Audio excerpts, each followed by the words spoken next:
Assalamualaikum warahmatullahi wabarakatuh. Kembali lagi bersama channel Kacamata Dakwah.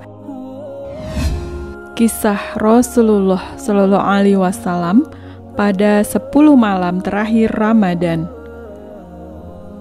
Diriwayatkan bahwa Rasulullah Shallallahu Alaihi Wasallam sedang duduk itikaf semalam suntuk pada hari-hari terakhir bulan suci Ramadan. Para sahabat pun tidak sedikit yang mengikuti apa yang dilakukan Nabi Shallallahu Alaihi Wasallam ini. Beliau berdiri sholat, mereka juga sholat. Beliau menengadahkan tangannya untuk berdoa, dan para sahabat pun juga serempak mengamininya. Saat itu, langit mendung tidak berbintang. Angin pun meniup tubuh-tubuh yang memenuhi masjid. Dalam riwayat tersebut, malam itu adalah malam ke-27 dari bulan Ramadan. Di saat Rasulullah Shallallahu Alaihi Wasallam dan para sahabat sujud, tiba-tiba hujan turun cukup deras.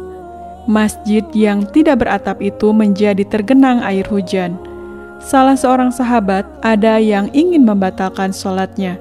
Ia bermaksud ingin berteduh dan lari dari shaf. Namun, niat itu digagalkan karena dia melihat Rasulullah Shallallahu Alaihi Wasallam dan sahabat lainnya tetap sujud dengan khusyuk tidak bergerak. Air hujan pun semakin menggenangi masjid dan membasahi seluruh tubuh Rasulullah Shallallahu Alaihi Wasallam dan para sahabatnya yang berada di dalam masjid tersebut. Akan tetapi, Rasulullah Shallallahu Alaihi Wasallam dan para sahabat tetap sujud dan tidak beranjak sedikit pun dari tempatnya. Rasulullah basah kuyup dalam sujud, namun sama sekali tidak bergerak, seolah-olah beliau sedang masuk ke dalam suatu alam dan melupakan segala-galanya. Beliau sedang masuk ke dalam suatu alam keindahan. Beliau sedang diliputi oleh cahaya ilahi. Beliau takut keindahan yang beliau saksikan ini akan hilang jika beliau bergerak dari sujudnya. Beliau takut cahaya itu akan hilang jika beliau mengangkat kepalanya.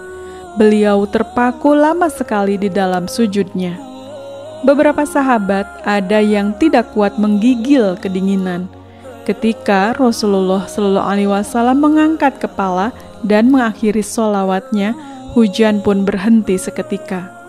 Anas bin Malik, sahabat Rasulullah Shallallahu Alaihi Wasallam, bangun dari tempat duduknya dan berlari ingin mengambil pakaian kering untuk Rasulullah Shallallahu Alaihi Wasallam.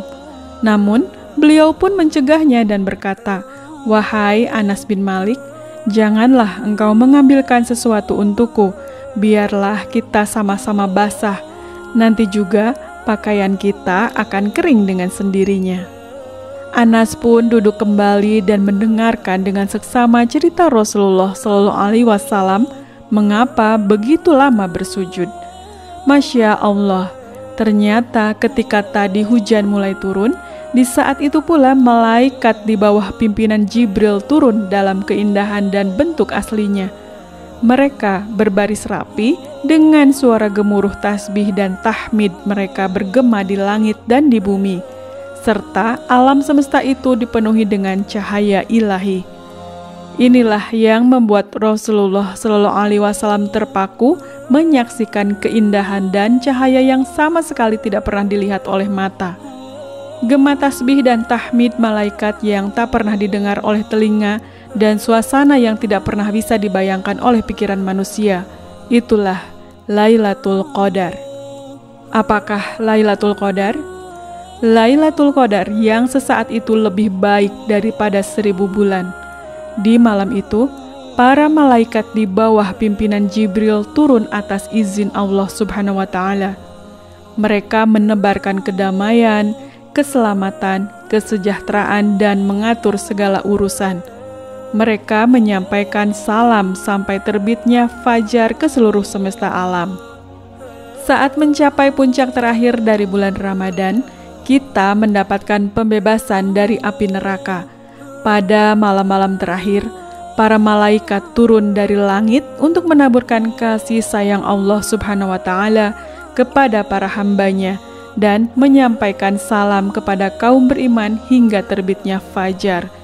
Itulah yang dinamakan Lailatul Qadar, malam yang lebih afdal daripada 1000 malam. Lailatul Qadar adalah malam kebesaran Allah Subhanahu wa Ta'ala, malam keagungannya, malam pengampunannya, malam yang dimilikinya untuk memberi maaf kepada para pembuat dosa dan menebarkan kasih sayang kepada para hambanya. Di langit ada kerajaan sangat besar yang mengatur dan mencatat segala amal manusia di muka bumi ini. Ketika para malaikat melihat kitab catatan amal manusia, mereka iri dengan amal yang hanya khusus dilakukan penduduk bumi di malam-malam Lailatul Qadar. Malaikat pun tidak ada yang dapat menirunya. Salah satu di antaranya adalah rintihan taubat para pembuat dosa yang kemudian diampuni segala dosa-dosanya.